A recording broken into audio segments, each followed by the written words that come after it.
Hey guys, welcome back to another Marvel Rivals video. I haven't made one in a while, I haven't made any videos in a while. But yeah, this one isn't going to be a gameplay video, instead it's going to be me explaining some concepts I made for both new characters and this thing I call Mythic skins.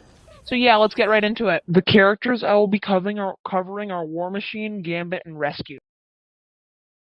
First, I want to give credit to this random guy I found on Reddit that made the template I'm going to be using.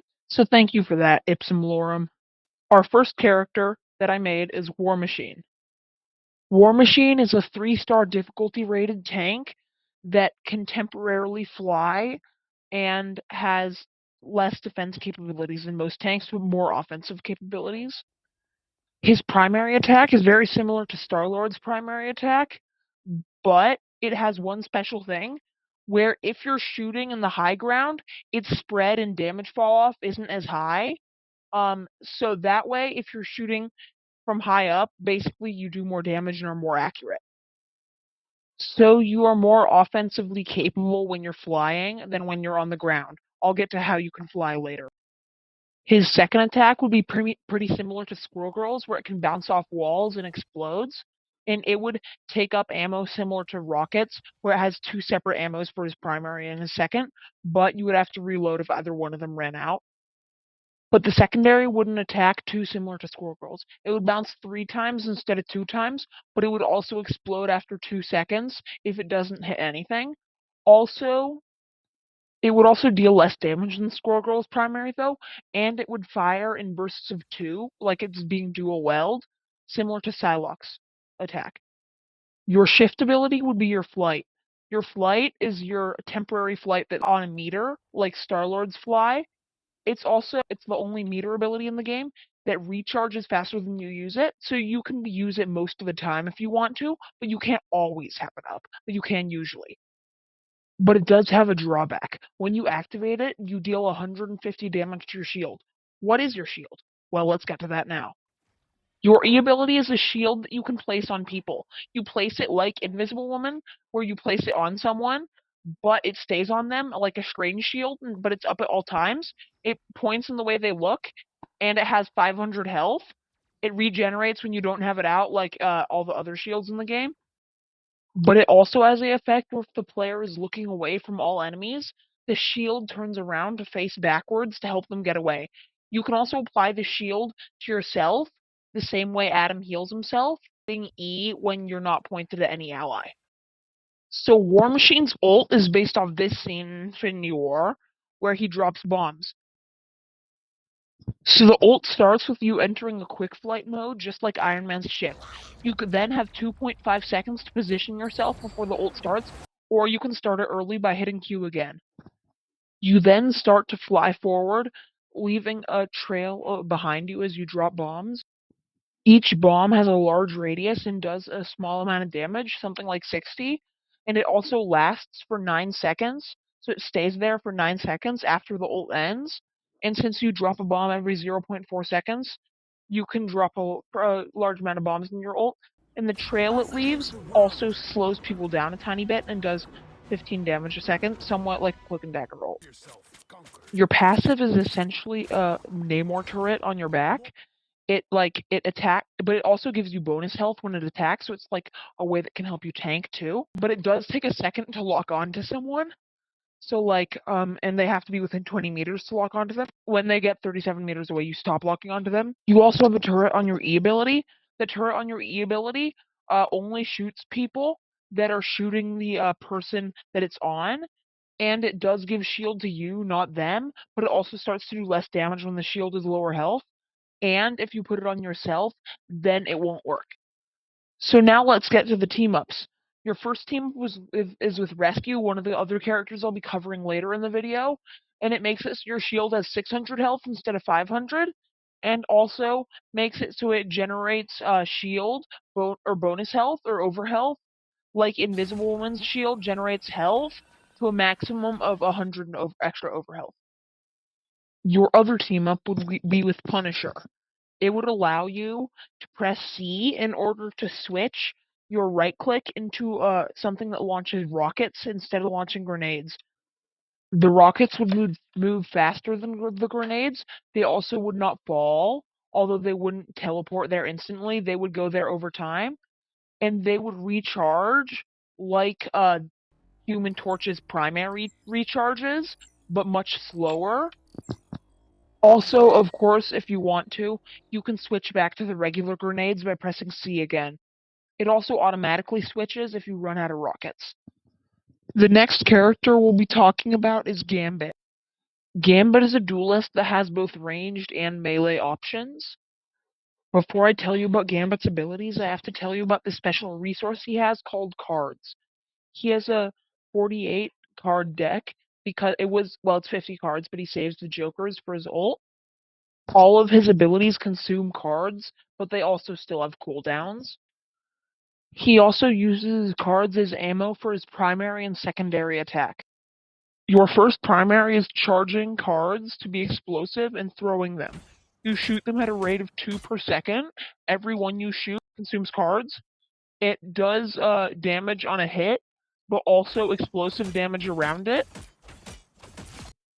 Your other primary attack that you can switch to by pressing 2 is Gambit's Bow Staff.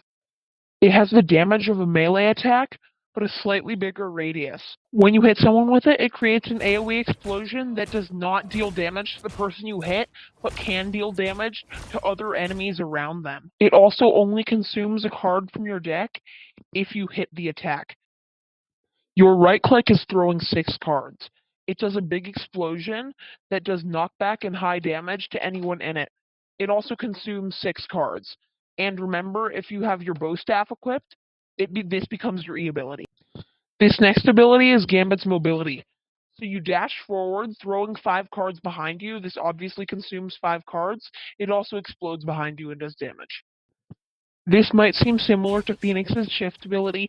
I promise you, I made this before Season 3 came out. It is not based off. Gambit's E ability, which becomes his right click if you are switched to your bow staff, deals damage to every enemy in a circle around you. It also knocks them back. Think of it like Spider-Man's uppercut, but with knockback.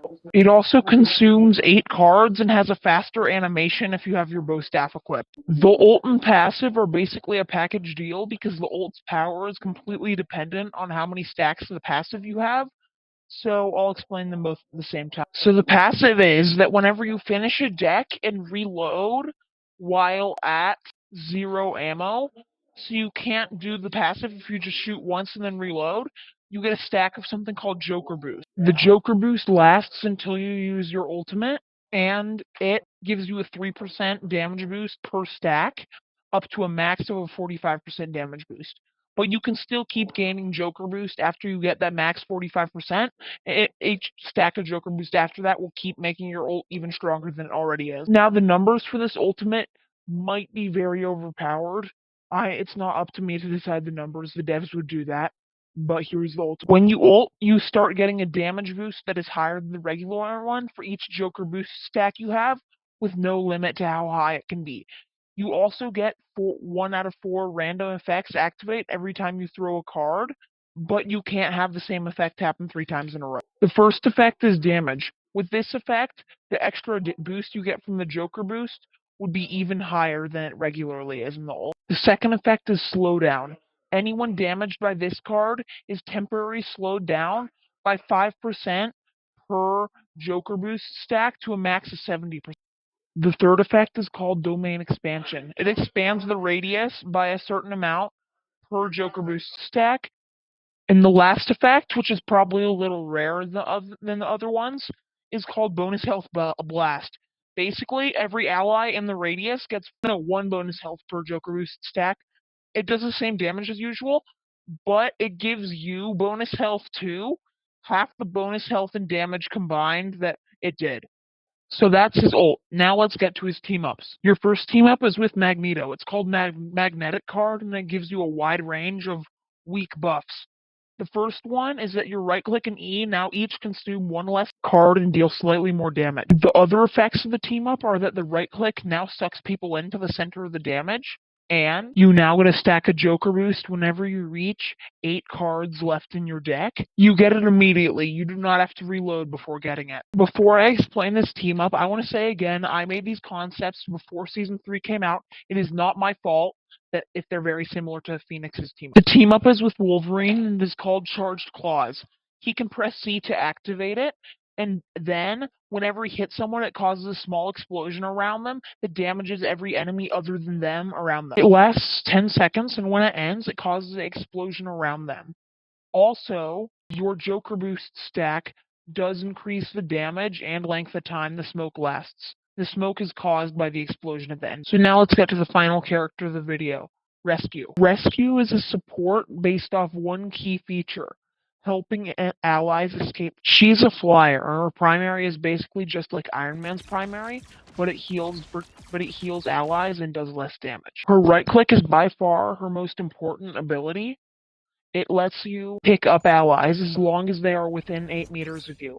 Usually they have to confirm that they're fine with it by pressing G, but otherwise, if they're at 20% health or lower, you automatically pick them up without them having to confirm it. While they're being held, they receive healing at a rate of 100 per second. However, if they have taken damage in the past 2 seconds or used any abilities in the past second, this will not heal them. If someone shoots them, they take no damage and you take half the damage they would have taken instead.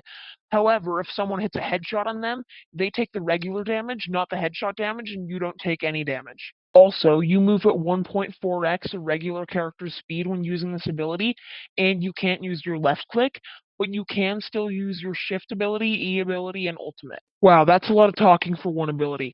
Good thing all of other Rescue's other abilities are relatively simple. Your shift is basically think Iron Man's shift, but it leaves a trail of healing behind you that lingers for a short amount of time and heals allies. Rescue's E ability is actually intentionally very similar to Adam's E ability.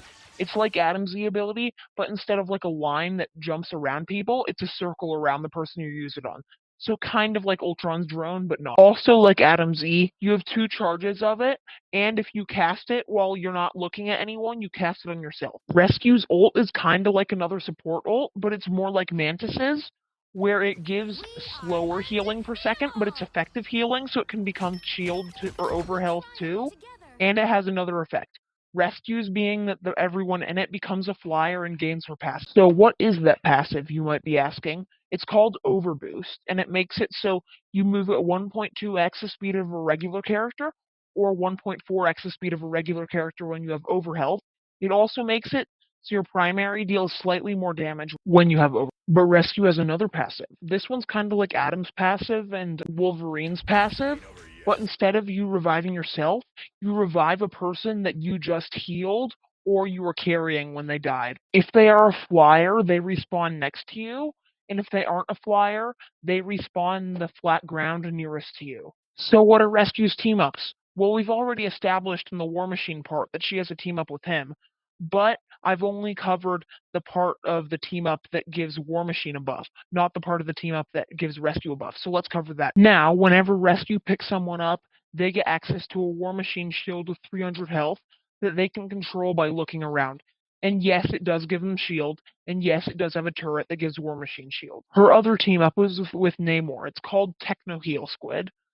And you're probably thinking, but Namor already has had so many team-ups that give him squids. This is so uninteresting. Well, this one's different. It actually gives Rescue the squid, not Namor. So Rescue's E ability is upgraded, so it summons a squid whenever you use it when you have both charges of it. So if you only have one charge, then it won't summon the squid. It does 2/3 of the damage of the regular squid, but it lasts for longer, and it heals for double the damage it does. So now let's talk about Mythic skins. Mythic skins would be a special version of skins that are a different character. The ones we'll be covering in this video are War Machine Punisher, Danny Rand Iron Fist, and Spider-Man Punisher. They would also have different voice actors and maybe different animations. They would also vary in price depending on how much work is put into them. War Machine Punisher is a variant of Frank Castle who was lucky enough to gain access to, well, War Machine armor. So yeah, he would be a War Machine skin, but with voice lines from Punisher's voice actor. He would also have different voice lines from War Machine. You guys probably know Danny Rand Iron Fist. He's the regular Iron Fist instead of the one we have in Rivals. So yeah, he would have a different voice actor and different voice lines. The last one, the one that is by far the most complicated, is Spider Punisher. He could be a Spider-Man skin or a Punisher skin, and I think he could have different animations. He would have the same voice actor as Spider-Man because he is Peter Parker, but very different voice lines. If he was a Punisher skin, he could turn the shotgun into a web shotgun, the rockets that launch from your back and your ult into web rockets, and his zip line into a web zip line. And if he was a Spidey skin, I think he could turn Spidey's web cluster into a gun, like a pistol, and his Spidey's pull into like a meat hook. It could turn Spidey's overhead punch into an overhead knife, and his uppercut into like a knife uppercut. If you guys have any ideas for what I should make next in concepts, please put it in the comments. I hope you guys enjoyed the video.